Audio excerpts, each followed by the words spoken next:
Hello everybody, class 7 science chapter 3 fibre to fabric.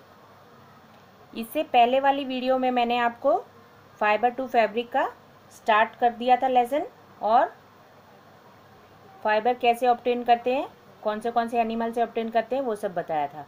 अब हम करेंगे कि वूल कैसे हम फाइबर से वूल कैसे हम प्रोसेस करके बनाते हैं। ठीक है, तो सबसे पहले रियरिंग यानी पालना। शीप्स को रियर किया जाता है, यानी sheeps are reared to obtain wool from them. कोई भी जानवर को अगर हम पालते हैं और उससे कोई हम फ़ायदा लेने के लिए उसको पालते हैं तो उसको कहते हैं रियरिंग। ठीक है, और शीप्स जो होती हैं उनकी अलग अलग ब्रीड होती है। अलग अलग ब्रीड होने से उनकी वूल भी अलग अलग टाइप की उनसे मिलती है और उनसे अलग अलग टाइप के प्रोडक्ट बनाए जाते हैं, जैसे कि कारपेट, है ना, या कोई स्वेटर वगैरह। तो ये अलग अलग टाइप की चीज़ें जो है अलग अलग टाइप की वूल से बनती है, और ये सब हमें अलग अलग टाइप के ब्रीड से, शीप्स के अलग अलग ब्रीड से ऑब्टेन होती हैं। ठीक है, तो ये टेबल तुम्हारी बुक में दिया हुआ है, इसको तुम देख सकते हो। प्रोसेसिंग फाइबर इनटू वूल मीन्स फाइबर से हम वूल कैसे प्राप्त करते हैं, तो उसके लिए हमें कुछ स्टेप्स फॉलो करने पड़ते हैं। तो स्टेप 1 क्या है? स्टेप 1 है शीयरिंग। स्टेप 1 है शीयरिंग। तो शीयरिंग क्या होता है? The fleece of sheep along with thin layer of skin is removed from the body। यानी कि शीप की जो बॉडी होती है उसके ऊपर जो हेयर्स होते हैं उनको निकालने का जो प्रोसेस होता है उसको शीयरिंग कहते हैं। ठीक है, तो शीयरिंग मीन्स क्या है? The fleece of hair along with the skin layer of skin is removed from the body of animal। यानी कि क्या है, उसके ऊपर के बाल जो है बिल्कुल नीचे तक अच्छे से निकाल दिए जाते हैं शीप के, उसको कहते हैं शीयरिंग। स्टेप 2 आता है स्कोरिंग। स्टेप 2 आता है स्कोरिंग। स्कोरिंग में क्या है? शीयर्ड फ्लीस, जो ये काट चुके हम फ्लीस यानी उसके बालों को जो हमने निकाल लिया, उसको हम क्या करते हैं? Is thoroughly wash to remove dirt and dust. Means उसको अच्छे से धोया जाता है। बड़े बड़े टैंक्स में भी धो सकते हैं, बड़ी बड़ी फैक्ट्रीज में भी हम धो सकते हैं। आजकल तो फैक्ट्रीज में धोया जाता है, पहले टैंक्स में धो लेते थे। ठीक है, is thoroughly wash to remove dirt and dust. इस फ्लीस को हम क्या करते हैं? डस्ट और डर्ट उसमें से अच्छे से वॉश करके निकाल देते हैं। स्टेप 3 में आता है शॉर्टिंग। शॉर्टिंग में क्या है? Different texture are separated and sorted. अब अलग अलग तरह के जो बाल होते हैं, कोई हार्ड होते हैं, कोई सॉफ्ट होते हैं, इस तरह से उनको सेपरेट किया जाता है। शॉर्टेड यानी सेपरेटेड मीन्स शॉर्टेड, यानी शॉर्टिंग किया जाता है, यानी सेपरेट किया जाता है। ठीक है, स्टेप 4 में आता है क्लीनिंग ऑफ बर्ड्स। अब जो स्वेटर तुम पहनते हो, कभी उसके ऊपर देखा होगा बॉल्स बन जाती हैं, ऐसे रोए रोए से बन जाते हैं, उनको कहते हैं बर्ड्स। ठीक है, अब जो हमने शॉर्टिंग के बाद जो डिफरेंट फ्लीस जो थे उनको अलग अलग किया था, उनके ऊपर बर्ड्स आ जाते हैं, तो उन बर्ड्स को भी अलग कर दिया जाता है, क्लीन कर दिया जाता है, निकाल दिया जाता है। ठीक है, स्टेप 5 में डाइंग आ जाता है। अब वो जो हमारे फाइबर्स तैयार हुए हैं उनको अलग अलग कलर में डाई कर दिया जाता है। ठीक है, स्टेप 6 में रोलिंग। रोलिंग में क्या करना पड़ता है? The fibre are straightened, combed and roll into yarn.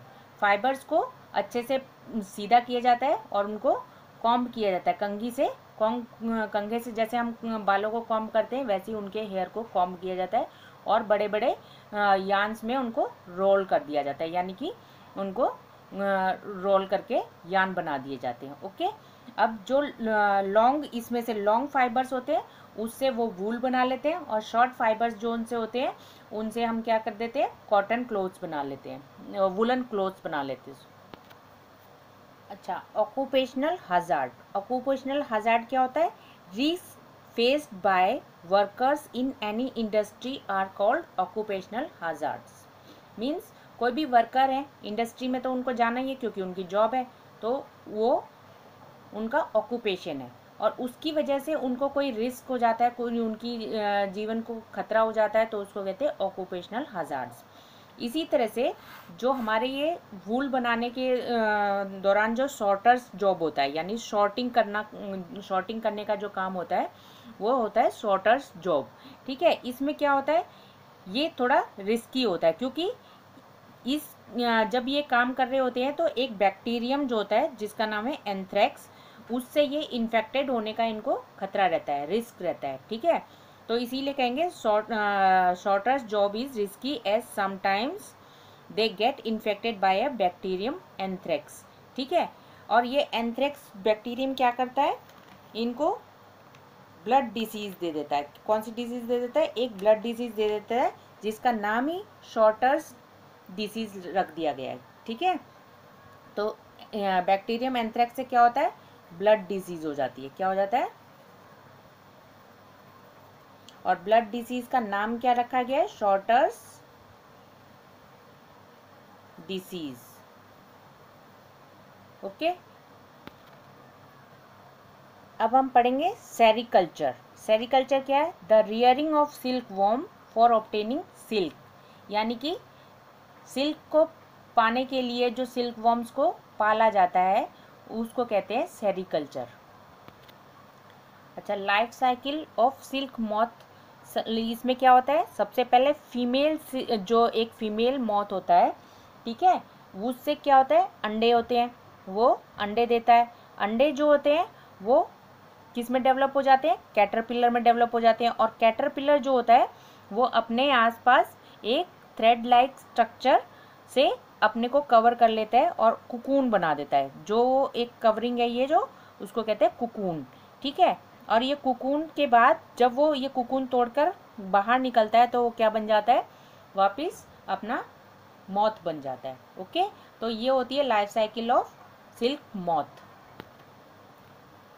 Female moth, उससे एग हुआ, एग से सिल्क वॉर्म निकला, सिल्क वॉर्म से प्यूपा बनेगा, प्यूपा से फीमेल मॉथ बनेगा। प्यूपा क्या होता है, प्यूपा क्या होता है, जब कैटरपिलर जो है या सिल्क वॉर्म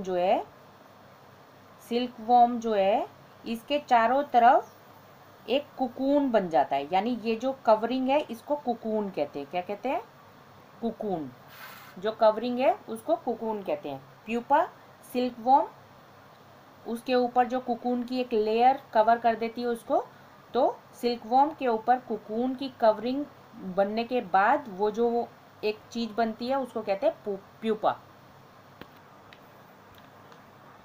अच्छा, सिल्क भी तुमने सुना होगा कि कई टाइप की होती है, tussar silk, Moga silk and कोसा सिल्क। अब ये सिल्क अलग अलग टाइप की कैसे हो जाती है, तो ऐसा इसलिए है क्योंकि मॉथ जो होते हैं, सिल्क मॉथ जो होते हैं, सिल्क वॉर्म्स जो होते हैं, ये अलग अलग टाइप के होते हैं, इनकी भी अलग अलग ब्रीड होती है। ठीक है, जिस तरह से शीप्स अलग अलग ब्रीड की पाई जाती हैं उसी तरह से मॉथ भी अलग अलग ब्रीड के पाए जाते हैं। अलग अलग जो मॉथ होते हैं वो अलग अलग टाइप का फाइबर बनाते हैं और उनसे अलग अलग टाइप की सिल्क मिलती है। और मोस्ट कॉमन सिल्क मॉथ कौन सा है जिसको ज़्यादातर रियर किया जाता है, ज़्यादातर पाला जाता है, वो है मलबेरी सिल्क मॉथ। ठीक है, क्यों इसको सबसे ज़्यादा पाला जाता है, क्योंकि इससे जो फाइबर मिलता है वो सॉफ्ट, लस्टरस और इलास्टिक होता है। ठीक है, यानी कि बहुत सॉफ्ट होता है और बहुत उसमें चमक होती है। और रियरिंग सिल्क वॉर्म्स, इसमें क्या किया जाता है, फीमेल सिल्क मॉथ को पाला जाता है और एक female silk moth 100 of egg at a time ले करती है। ठीक है, और उन एग्स को बड़ी केयरफुली किसी कपड़े पर या किसी पेपर पर इकट्ठा कर लिया जाता है और उनको उनके आसपास क्या है, चॉप्ड लीव्स डाल दिए जाते हैं, चॉप्ड मलबेरी लीव्स डाल दिए जाते हैं। ठीक है, और उनको उनके अकॉर्डिंग जो उनको सुटेबल एनवायरनमेंट दिया जाता है जिससे कि ये एग्स जो है हैच हो जाए और हैच होके इनमें से लार्वा निकल जाए। ठीक है, छोटे छोटे लार्वा निकलते हैं, कैटरपिलर्स निकलते हैं, वो कैटरपिलर्स चॉप्ड मलबेरी को खाना शुरू कर देते हैं और बहुत जल्दी जल्दी खाना शुरू कर देते हैं और खाते रहते 25 से 30 दिनों तक वो एक ही काम करते हैं, मलबेरी लीव्स को खाने का और बढ़ने का। ठीक ठीक है। और धीरे धीरे खाते खाते वो बहुत बड़े हो जाते हैं और इतने बड़े हो जाते हैं कि उसके बाद वो खाना खाना बंद कर देते हैं। जब वो खाना खाना बंद कर देते हैं तो उन सारे कैटरपिलर्स को इकट्ठा करके एक बैम्बू ट्रे में रख दिया जाता है। किस में रख दिया जाता है? बैम्बू ट्रे में रख दिया जाता है। ठीक है। इस बैम्बू ट्रे में ये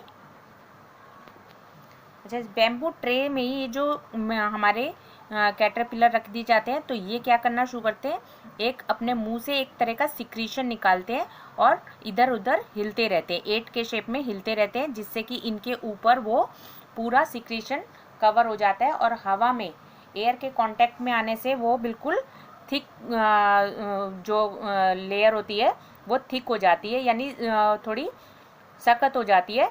ठीक है। और एक कवरिंग बना देती है, उस कैटरपिलर के चारों तरफ एक कवरिंग बना देती है जिसको कुकून कहते हैं। ये जो कवरिंग होती है इसको हम कुकून कहते हैं। ठीक है। और ये कवरिंग और इसके अंदर जो एक कैटरपिलर है वो दोनों मिलकर क्या बनाते हैं? प्यूपा बनाते हैं। ठीक है।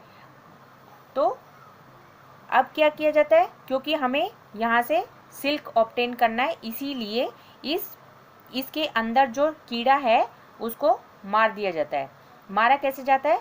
या तो इस पूरे कुकून को उठा के बॉइल्ड पानी में डाल दिया जाता है, और या स्टीम में या सनरेज में रख दिया जाता है, जिसकी वजह से इसके अंदर जो कीड़ा है वो मर जाता है, और फिर इसमें से इस कुकून को सेपरेट कर लिया जाता है। तो इस प्रोसेस को रीलिंग कहते हैं। क्या कहते हैं? रीलिंग। तो रीलिंग क्या है? The process of taking out fibre from the cocoon for use as silk. Silk बनाने के लिए जो फाइबर हम कुकून से निकाल लेते हैं, तो उस प्रोसेस को रीलिंग कहते हैं। और ये जो फाइबर होता है ये किस चीज़ से बना होता है? एक प्रकार का प्रोटीन होता है जिससे ये बनता है। It is made by a protein. ठीक है। और सिल्क थ्रेड जो होता है, एक सिल्क थ्रेड उतना ही मोटा अगर हम एक सिल्क थ्रेड लें और उतना ही मोटा अगर हम एक स्टील थ्रेड लें, तो दोनों एक जितना स्ट्रांग होंगे। यानी सिल्क थ्रेड कितना स्ट्रांग होता है? एक स्टील थ्रेड के जितना स्ट्रांग होता है। तो सिल्क इंडस्ट्रीज सबसे पहले कहाँ शुरू हुई थी? चाइना में। ठीक है। और सिल्क जो था चाइना में ही सबसे पहले बना था। तो सिल्क रूट क्या होता है? The traders followed the route to introduce silk to other countries. जिस रूट से सिल्क जो है उसको दूसरे कंट्रीज़ के पास सिल्क का प्रोसीजर, किस तरह से सिल्क बनता है किस तरह से नहीं, वो इंट्रोड्यूस किया गया, यानी पहुंचा, उसको उस रूट को कहते हैं सिल्क रूट। तो अब अगर आपको डिफाइन करने के लिए कहा जाए, rearing, shearing, scouring, rolling, sorting, sericulture, pupa, cocoon, reeling, कोई भी चीज़ अगर डिफाइन करने के लिए कहा जाए तो आप आराम से इनको डिफाइन कर सकते हो, है ना। अच्छा, मलबेरी का साइंटिफिक नाम होता है मोरस एल्बा। ठीक है। इसीलिए हम सेरिकल्चर को मॉरिकल्चर भी कह सकते हैं। ओके। तो ये लेसन आपको क्लियर हो गया होगा। अब मेरी इस वीडियो को प्लीज़ शेयर, लाइक और सब्सक्राइब जरूर कर दो। Okay, thank you.